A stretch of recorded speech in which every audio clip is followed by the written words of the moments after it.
त्याच्यामुळं ते दोघेही आधी बोलले.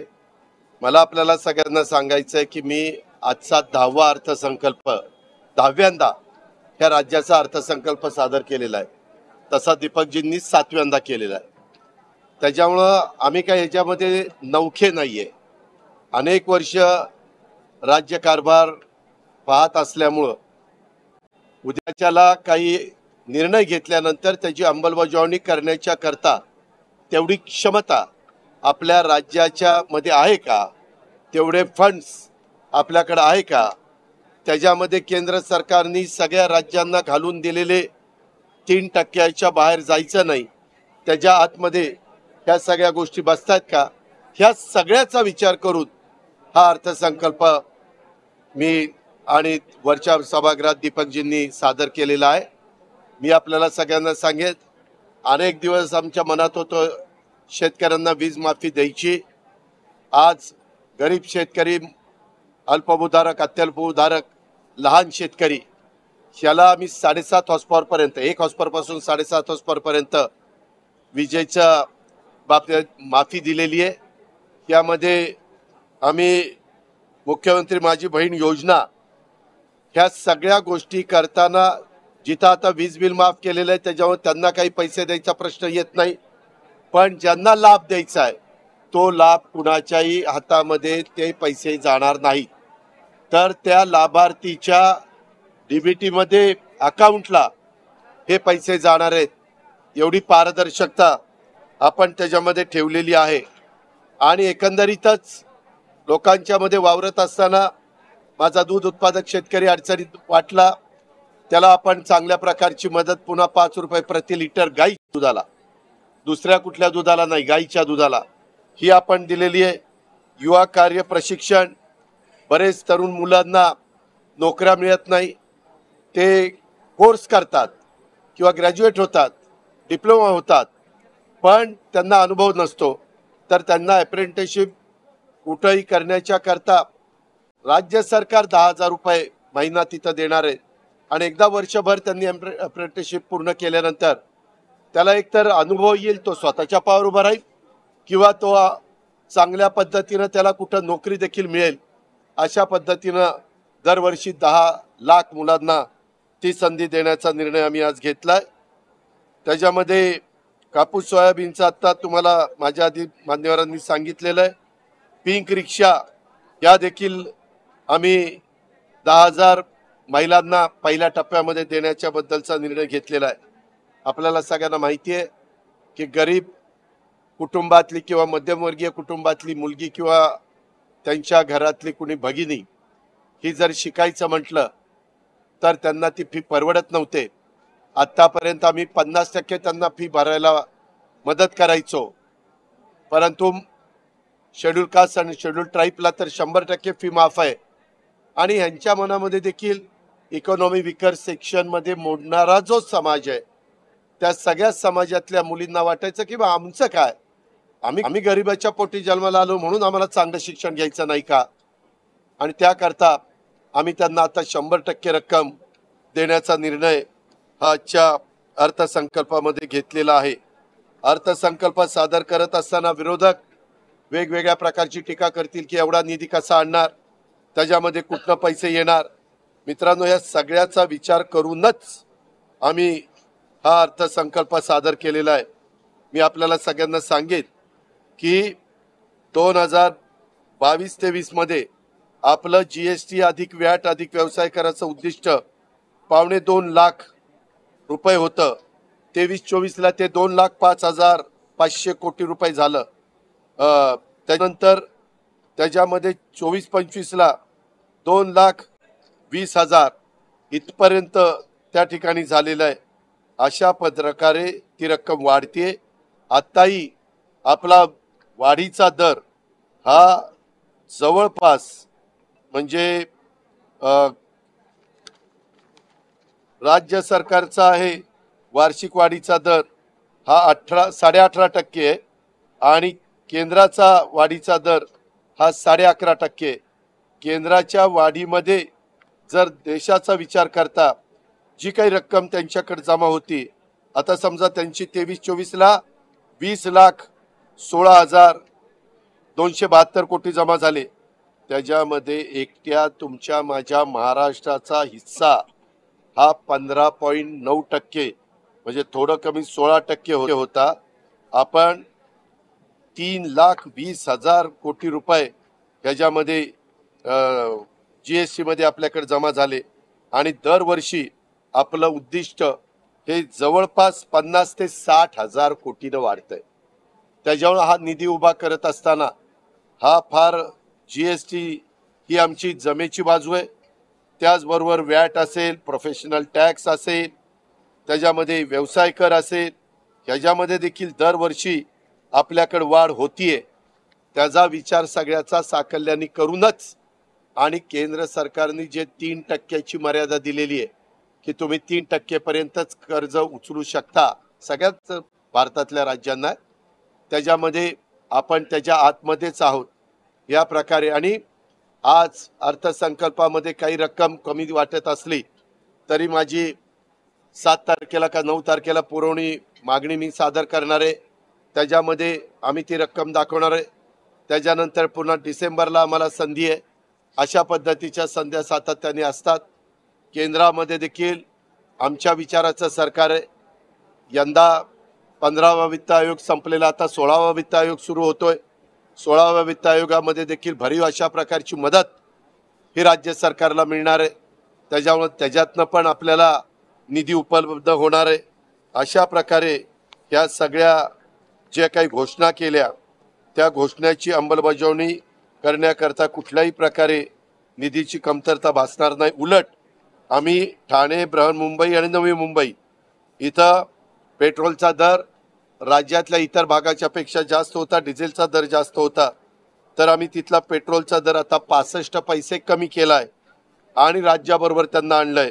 आणि डिझेलचा दर 2 रुपये 7 पैसे प्रति लिटर अशा प्रकारचा कमी केलाय आणि तिथं इतरांच्या बरोबर त्यांना आणलंय. ते पण बऱ्याच दिवसाची त्यांची मागणी होती. असे अनेक चांगल्या बाबी या अर्थसंकल्पाच्या निमित्तानं शेतकरी, महिला, वारकरी, युवा, त्याच्यामध्ये ह्या सगळ्या घटकाला, समाजातल्या गरीब घटकाला जास्तीत जास्त न्याय देण्याचा प्रयत्न हा महायुतीच्या सरकारने एकनाथराव शिंदेंच्या नेतृत्वाखाली अर्थसंकल्प सादर करत असताना घेतलेला आहे. आणि त्याची सगळ्याची अंमलबजावणी व्यवस्थितपणे होईल अशा प्रकारची खबरदारी, अशा प्रकारचा निर्धार आम्ही सगळ्यांनी करूनच हा अर्थसंकल्प महाराष्ट्राच्या जनतेच्या समोर मांडलेला आहे.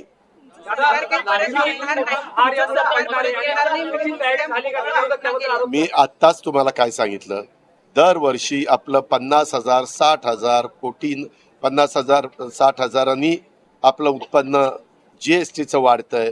इथं आकडे आहेत सगळे. त्याच्या संदर्भामध्ये राज्य देशाच्या जेवढं कलेक्शन आहे त्याचं 16% कलेक्शन एकट्या महाराष्ट्राचं आहे.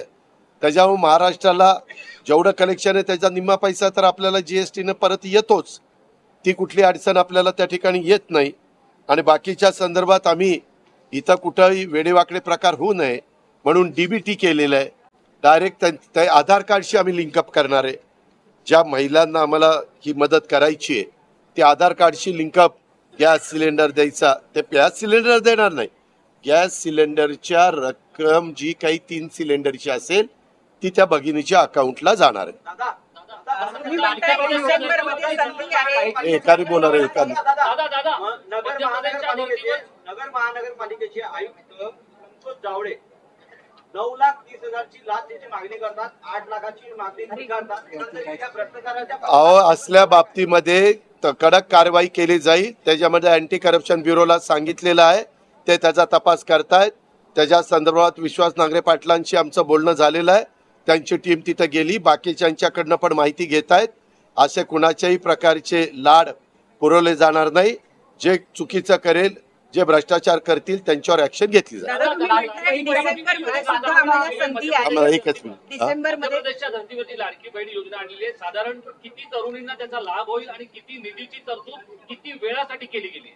वर्षभराच्या करता 46,000 कोटी रुपयाची तरतूद त्याच्याकरता केलेली आहे. आणि साधारण आमच्या मुली आणि बहिणी अशा मिळून कारण त्या 21च्या पुढं आणि 60च्या आत अशा प्रकारची ती योजना आहे. लहान मुलींना जन्मलेल्या मुलीला तर 18 वर्षापर्यंत 1,01,000ची योजना आमची ऑलरेडी आहेच. त्या मधल्या मुलींच्या करता आणि आमच्या भगिनींच्या करता ही योजना आम्ही दिलेली आहे, मुख्यमंत्री माझी बहीण योजना. आणि त्याच्यामध्ये 46,000 कोटी आणि साधारण 2,50,00,000 ते 40,00,000 असा आमचा अंदाज आहे. आणि ते देताना काही श्रीमंतांना ते मिळणार नाही. ज्या गरीब भगिनी आहेत त्याच्या संदर्भामध्ये ज्यांच्याकडे गाडी 4 चाकी गाडी वगैरे असेल, जे इन्कम टॅक्स भरत असतील त्यांना त्या ठिकाणी मिळणार नाही. जे नोकरीला असतील त्यांना त्या ठिकाणी मिळणार नाही. जे गरीब महिला आहेत की ज्यांचं ओढाताण होते ते सिलेंडर आणू शकत नाही, अशांना ही मदत आहे. तुम्ही म्हणालात की डिसेंबर मध्ये सुद्धा आम्हाला संधी आहे अर्थसंकल्प लागू करण्याची, परंतु विरोधक तर म्हणतायत की तुमचं सरकारच येत नाही. त्यांचं सरकार, पोकळ घोषणा एक मिनिट, त्यांचं सरकार येणार हे कोणी त्यांना ज्योतिषांनी सांगितलं? याच्यामध्ये आम्हाला वाटतं आमचं सरकार येणार. आता फक्त 0.5% फरक होता. आणि तुम्हाला माहितीये कशा पद्धतीनं हे नरेटिव्ह, फेक नरेटिव्ह सांगण्यात आले. काय सांगण्यात आलं की बाबा संविधान बदलणार. हे आमच्या बॅकवर्ड क्लासमध्ये इतकं पर्क्युलेट केलं. आम्ही सांगत होतो अरे चंद्र सूर्य आहे तोपर्यंत नाही बदललं जाणार. एनडीएच्या मीटिंगमध्ये तिथं संविधान ठेवलं. पहिल्यांदा पंतप्रधानांनी संविधानाचा नमस्कार केला. शपथविधीला तिथं संविधान तिथं मान त्या ठिकाणी ठेवलेला, संविधान दिन साजरा केला. पण फेक नॅरेटिव्ह डेव्हलप करण्याच्या करता ते यशस्वी झाले. त्याच्यात आम्ही कमी पडलो. त्याच्या संदर्भामध्ये त्याला आमच्या आदिवासीमध्ये देखील ते पर्क्युलेट झालं. काहींना वाटलं की समान नागरिक कायदा येणार, सगळ्यांचं आरक्षण काढून टाकणार, अमुक होणार तमुक होणार. अल्पसंख्याक समाजाला वाटलं की आता आपला एक तर मताचा अधिकार काढून घेतील किंवा आपल्याला आता गोळा करतील. आणि ते सीएचं नाही का बाहेरच्या आपण आतमध्ये आणणार आहोत तसं आपल्याला बाहेर पाठवणार. अशा पद्धतीनं त्यांच्यात पण नरेटिव्ह फेक करण्याचा प्रयत्न, सेट करण्याचा प्रयत्न, फेक नरेटिव्ह सेट करण्याचा प्रयत्न झाला. हे आपल्यालाही सगळ्यांना माहिती आहे. त्याच्या मौलाना आझाद मंडळाची ह्यावेळेस आम्ही तरतूद वाढवली. परदेशी जाण्याच्या करता अल्पसंख्याक मुलांचा मुलींचा आम्ही समावेश केला. त्या संदर्भामध्ये कुठंही असं आम्ही शेवटी राज्य सर्व जाती धर्माच्या लोकांच्या करता करायचं असतं. अर्थसंकल्पामध्ये मी आणि दीपकनी देखील सांगितलं हे शिवशाहू फुले आंबेडकरांच्या विचाराचं राज्य. मी त्याच दिवशी प्रेसमध्ये चहापानाचा कार्यक्रम होता त्यावेळेस सांगितलं की मनुस्मृतीच्या बद्दल आमची काय भूमिका आहे. आणि तशा पद्धत हेच शिक्षण मंत्री कुठलाही धडा नाही काही नाही दणकून सांगतात, श्लोक आहे अमक आहे तमक आहे. बरं काही लोक ते बघत नाहीत, वाचत नाहीत. त्यांनी ऐकल्यानंतर आणि तुमचे अनेक चॅनल झालेले त्यांनी दाखवल्यानंतर त्या गोष्टी कधी कधी खरा वाटाव्या लागतात. काय काय काय अजिबात नाही. त्या आरोपात तथ्य नाहीये. आम्ही नेहमीच, मी आजपर्यंत अर्थसंकल्प सादर करत असताना जे काही आपल्याला परवडेल, मागे देखील आम्ही 2 महिन्याच्या करता दुधाला मदत त्या ठिकाणी केलेली होती. धानाला आम्ही अनुदान दिलं, ते त्यांच्या अकाउंटला जमा झालं. कांदा उत्पादक शेतकऱ्यांना पण आम्ही मदत केली. ज्या वेळेस शेतकरी असेल, गरीब माणूस असेल, तो नैसर्गिक संकटामध्ये अडचणीत येतो, त्यावेळेस सरकारने त्यांना मदत करण्याचा निर्णय घेतलेला आहे आणि त्याची अंमलबजावणी केलेली आहे. आता त्यांना काय आता सांगायचं तर ते हेच सांगणार की आता हेच जर मी त्यांच्या बाजूने अर्थसंकल्प मांडला असता तर असं माझं उदो केला असता. त्यांच्याकडे असताना पण अर्थसंकल्प मांडला त्यावेळेस त्यांनी काय वक्तव्य केली ते तुम्ही बघताय. शेवटी राजकीय क्षेत्रातले लोक, सत्ताधारी पक्षाचे नेतेगण हे अर्थसंकल्पाचं कौतुकच करत असतात आणि विरोधी पक्ष कधीच अर्थसंकल्पाचं कौतुक करणार नाहीत. कारण त्यांना तसं कौतुक केलं तर त्यांना जे साध्य करायचं ते साध्य करू शकत नाही. हा मनुष्य स्वभाव आहे.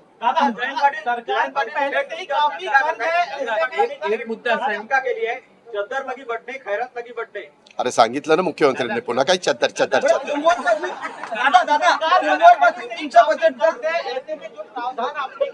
काय सरकार पर पहले से ही कर्ज है, ऐसे में जो प्रावधान आपने किया बजट में उसके लिए पैसे कहाँ से लाएंगे? ये मैंने आपको बताया, मेरे पास जीएसटी का एनुअल कितना पैसा आता है, सेंट्रल को कितना जाता है, वो सब मेरे यहाँ मौजूद है। उसमें हर साल मिनिमम 50,000 से 60,000 करोड़ रुपया इसमें बढ़ जाते हैं। 2,20,000 करोड़ रुपया इसे बढ़ जाते हैं और उसमें कोई दिक्कत नहीं है। आप उसमें फिक्र करने की कोई ज़रूरत नहीं है। पैसा जरूर उसमें मिलेगा और उसमें जीएसटी में मिलेगा, वैट में मिलेगा, प्रोफेशनल टैक्स में मिलेगा और व्यवसाय कर में मिलेगा। और अपने यहाँ हम तो अपने केंद्र सरकार सेंट्रल गवर्नमेंट का वैट का जो उनके यहाँ 11.5% उनको ये मिलता है, ज़्यादा पैसा मिलता है। अपने यहाँ 18.5% ज़्यादा पैसा मिलता है परसेंटेज में अगर बताया तो। ऐसे है, इसीलिए सब सोचकर हमने ये डिसीजन लिया है। और बाकी की जो भी हमारी जो स्कीम है उसके बारे में भी हम चर्चा करेंगे। जो आउटडेटेड हुई है उसके बारे में भी आगे सोचेंगे, जिसका फायदा सच में गरीब लोगों को होने वाला है। ऐसे ही स्कीम हम रखेंगे। और मला तुम्हाला एक सांगायचं आहे, 15वा वित्त आयोग संपलेला आहे, आता 16वा त्या ठिकाणी सुरू होतोय। 16व्या वित्त आयोगामध्ये देखील सेंट्रलचं बजेट झाल्यानंतर तुमच्या लक्षात येईल की सेंट्रल पण साधारण, मी आजच तुम्हाला सांगतोय, तुम्ही त्या दिवशी पण मी बजेट झाल्यावर तुमच्याशी बोलीन, परंतु सेंट्रलचं पण बजेट देशातल्या 140 कोटी जनतेला डोळ्यासमोर ठेवून दिलं जाणार आहे। त्याचा डायरेक्ट इनडायरेक्ट फायदा देखील आपल्या राज्य सरकारला, आपल्या महाराष्ट्राला होणार आहे। आणि 16व्या वित्त आयोगात देखील आम्ही त्याच्याबद्दल आपल्याला कसे अधिकचे पैसे मिळतील याबद्दलचा विचार आम्ही। तर आज अर्थमंत्री अजित पवारांनी आपला अर्थसंकल्प सादर केलेला आहे। या अर्थसंकल्पामध्ये कोणत्या मोठ्या घोषणा आहेत